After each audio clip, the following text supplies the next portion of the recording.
Okay, hey, hi, and hello, everyone. It's time for a weekly track roundup, my thoughts and feelings on a bunch of new songs that have come out over the past week or so, whether I loved them or hated them or felt somewhere in between. They are linked down below so you could check them out for yourself. And yeah, that's the deal. Also linked down below, of course, is our Turntable Lab link. We get kickback from it if you happen to use it to buy some vinyl, some turntable stuff, whatever. Helps us out, helps out the channel. Thank you. Also, our Patreon page. We get some extra bonus monthly content to you for a small monthly fee. Any support you could throw over there if you wanted to. Greatly appreciated, like I said. Also, our YouTube Shorts page, subscribe there today. And one more shout out. There is a new compilation, Moping in Style, one Adam Green cover after the next. People like Father John Misty, Sean Lennon, Joanna Sternberg in the mix on this one if you're an Adam Green fan, or even if you're new to Adam Green, who, I think is definitely one of the more entertaining underground songwriters of my generation. Definitely check the compilation out. Cool. And thank you. All right, worst tracks of the week. We have a couple of those. We have a few. They are as follows. We have this new one from Dove Cameron. I don't know what's going on with the vocals and the production on this one, but this is like 2 shades away from being as annoying as like a Tones and I song. We don't need this. This is the most obnoxious pop I have heard in a minute. Also, we have a new one from Bruce Dickinson of Iron Maiden fame. Afterglow of Ragnarok. And yeah, it's just like some weak vocals from Bruce, frankly, on the track. Some flabby mixing, especially on the guitars, that kind of sop up a bit too much of the instrumental as well, in terms of like taking some definition away from the bass and the drums. It's just very overblown and very boring, frankly.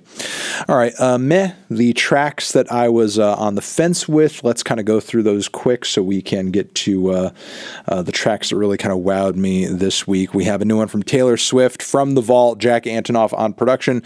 Sounds like kind of a, another throwaway from the Midnights era, honestly. Not too crazy about it. Moving on from there, we have a new duet featuring Natalia Lafourcade, which, is pretty, but it's also maybe a little overproduced, a little adult contemporary, I suppose. It's fine. It's cool. Not quite as jazzy or as stunning or as nuanced and amazing as some of the stuff that she's been putting out lately, especially on her last full-length LP, but, still a nice tune all the same. It's pleasant.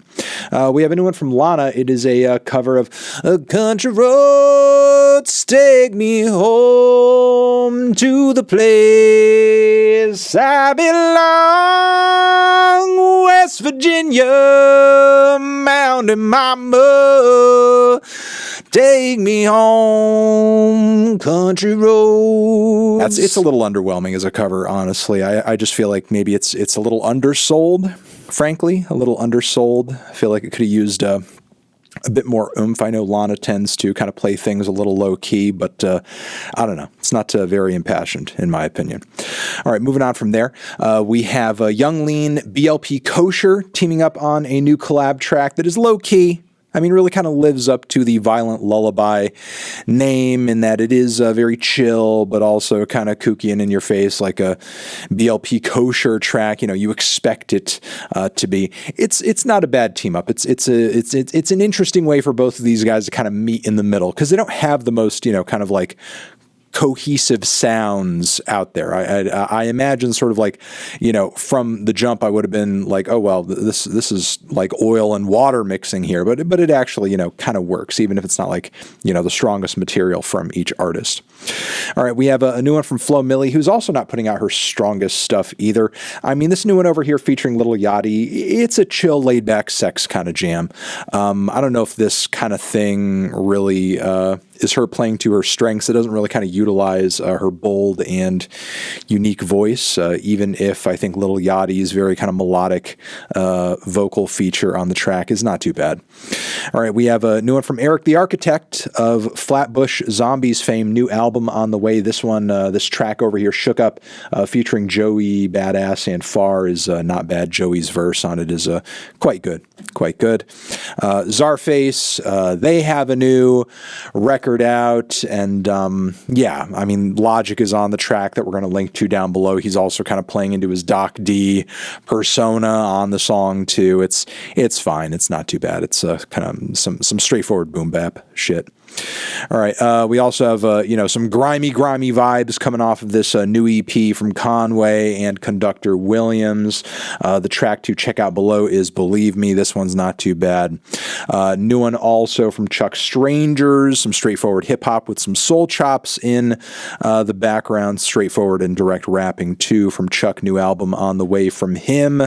Also for the goth heads, Chelsea Wolfe has released another teaser to her forthcoming LP. This one, kind of keeping with the industrial vibes of the last single, though I will say I feel like song structure wise it doesn't have the strongest sense of direction, and I will leave it there.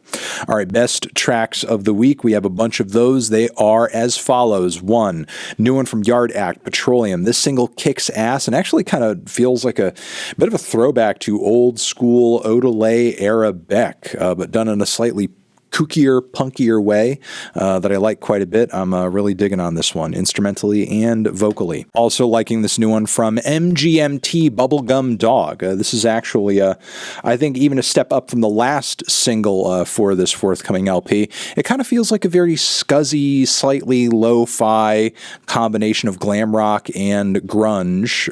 It's an amazing tune, and I will not explain it beyond that.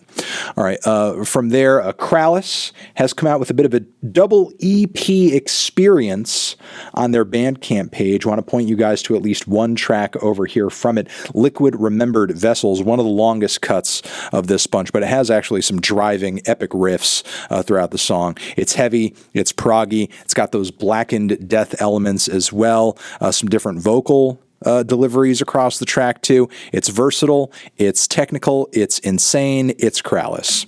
All right, moving on from there, a Crazier Idea, brand new track, a very 80s and experimental one from the great Kirin J. Callinan. It is zany, it is over the top, it is catchy, and yeah, it's off of his forthcoming LP that should be coming out very soon. Looking forward to it. All right, we also have a couple of new tracks over here from KAYTRANADA. One, Lover Friend with Rochelle Jordan, and one, Stuntin with Channel Trace. Both are groovy, bring together elements of dance music and house and hip hop. It works, and also soul too, of course. They're melodic, they're chill, they're fantastic. Check it out. Really in his bag on these ones. All right, moving on from there, Group Therapy, one of my favorite new and up-and-coming groups of the year, have a new remix for the track Nasty out featuring Baby Tate, who absolutely kills it on her guest verse on the song, so a cool reason to revisit that track for sure. We have a new one from Genesis Owusu, who has come out with a bit of an album extra from The Struggler in celebration for some upcoming tour dates that he has. This one over here, Survivor, is not the longest or most built-out song of the bunch off of this new album cycle, so I could see why it didn't land in the record per se, but it's actually got a really creative instrumental and some zany elements that kind of make it a lot different than a lot of the tracks on the record for sure. So most certainly worth checking out. All right, we have Bog People, a band that I am just finding out about now that has a new project on the way. This is like if you could take some Discord era hardcore and make it a little gothed out and a little scuzzy and maybe a slight bit egg punk. As we are talking more and more about egg punk around these parts. Depression is the name of the track that I want to point you guys to over here. Again, it's some really good quality underground punk.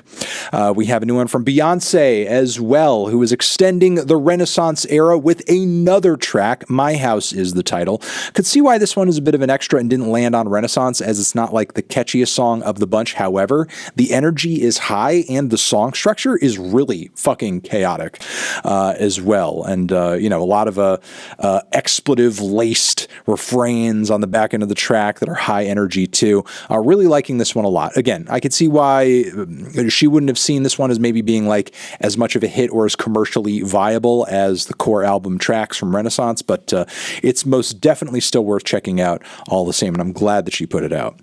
All right, and one more, 645 AR, Shot for Shot, teaming up with Yuno Miles on this insane, zany, and absolutely unhinged new track over here. Crossover of the decade. I'm saying it now on this new track here.